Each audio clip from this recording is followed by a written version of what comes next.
I was in the ER, and there's this old lady.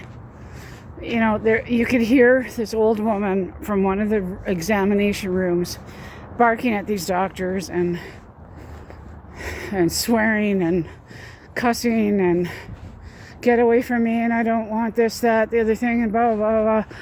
And she sounds like she's 85 or 90, right? And everybody has, all the staff, all the nurses, and most of the people in the waiting room have got this smirk on their face like, oh yeah, it's just another crazy old lady.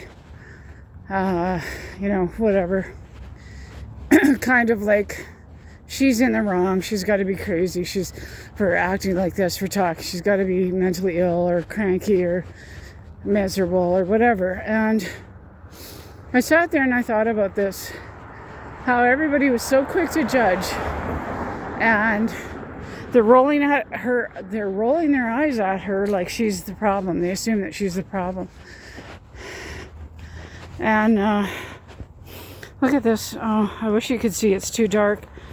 The homeless people here.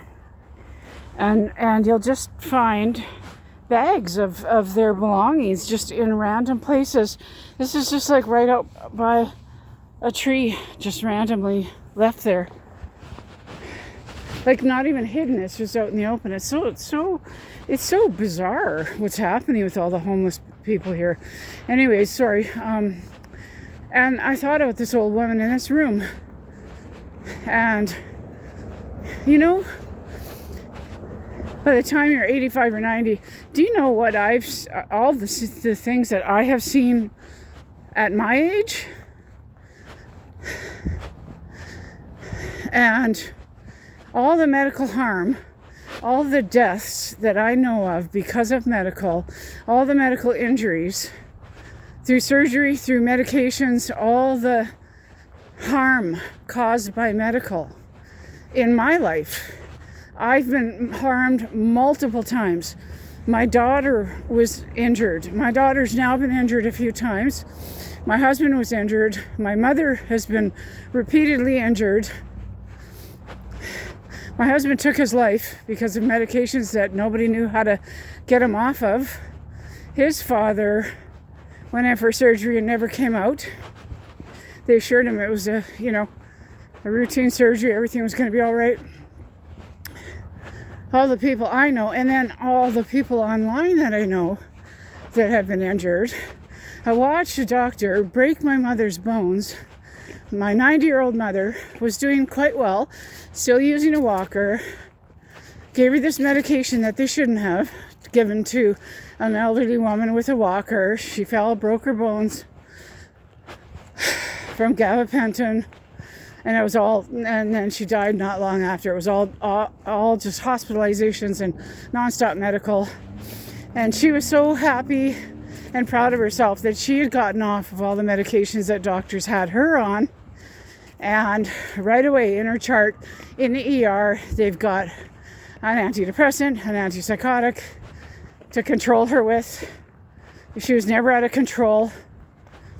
But they consider antipsychotics for elderly people as standard care.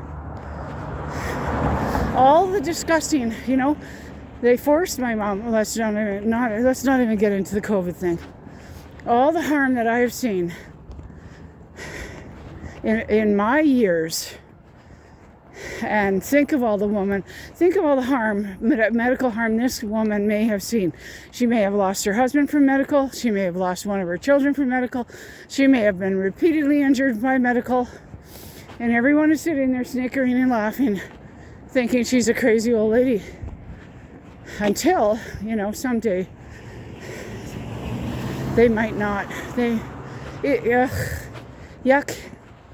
It's just awful. And isn't it awful how people immediately assume that the patient is in the wrong? The old lady must be crazy because she's outraged. Maybe she's outraged because they forced her to take a medication that made her sick, that injured her, that God knows what. But isn't it interesting how everyone immediately, it's so easy to victim blame, right? It's so easy to think that the patient's in the wrong